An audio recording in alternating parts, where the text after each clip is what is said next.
পদযাত্রা, যেটিকে আমরা বলছি দেশ গড়তে জুলাই পদযাত্রা, যে আমরা স্বৈরাচারী ফ্যাসিবাদী সরকারের পতন ঘটিয়েছি, আমরা তার ব্যবস্থার বিলোপ চেয়েছি, কিন্তু যে একটা নতুন দেশ গড়ার জন্য যে উদ্যম দরকার, এখন যেই আমাদের গঠনের জন্য, রাষ্ট্র গঠনের জন্য আমাদের কাজ করা দরকার, সেই রাষ্ট্র গঠনের জন্যই আমরা মূলত এই জুলাই পদযাত্রা, যেখানে আমরা সারা বাংলাদেশের মানুষের সাথে, 64 জেলার মানুষের সাথে আমরা কথা বলবো, আমরা তাদের কথা শুনবো। আবু সাঈদরা যে কারণে মারা গিয়েছিল, সেই স্বপ্ন, সেই আকাঙ্ক্ষা আমরা তাদের কাছে তুলে ধরবো।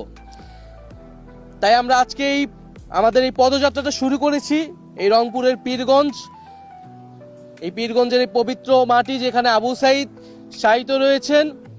সে আবু সাঈদের কবর জিয়ারতের মাধ্যমে আমরা আমাদের পদযাত্রা শুরু করছি। আবু সাঈদ যেভাবে পুলিশের বুলেটের সামনে বুক চিতিয়ে দাঁড়িয়েছিল, সেটাই জুলাই গণঅভ্যুত্থানে আমাদের অনুপ্রেরণা ছিল।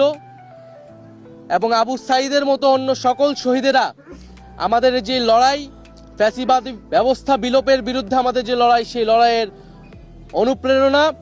যুগ যুগ ধরে বাংলাদেশের মানুষ আবু সাঈদ, ওয়াসিম, মুগ্ধ সহ সকল শহীদদের এবং আহত যোদ্ধাদের শ্রদ্ধার সাথে স্মরণ করবে। যে জুলাই ঘোষণাপত্র এবং জুলাই সনদ নিয়ে টালবাহানা শুরু হয়েছে, আমরা স্পষ্টভাবে আমরা হুঁশিয়ারি দিতে চাই, যদি আপনারা মনে করে থাকেন, যদি সরকার বা অন্য কেউ মনে করে থাকে যে এই যে হাজারো লক্ষ মানুষ যারা রাজপথে নেমে এসেছিল তারা ঘরে ফিরে গিয়েছে, তাহলে আপনারা ভুল ভাবছেন। আমরা আবু সাঈদের কবর থেকে ঘোষণা করছি, আমরা বাংলার প্রতিটি পথে প্রান্তরে যাব। আমরা বাংলার ছাত্র জনতা, তরুণ, শ্রমিকদেরকে আবারও রাজপথে নেমে আসতে আহ্বান জানাবো।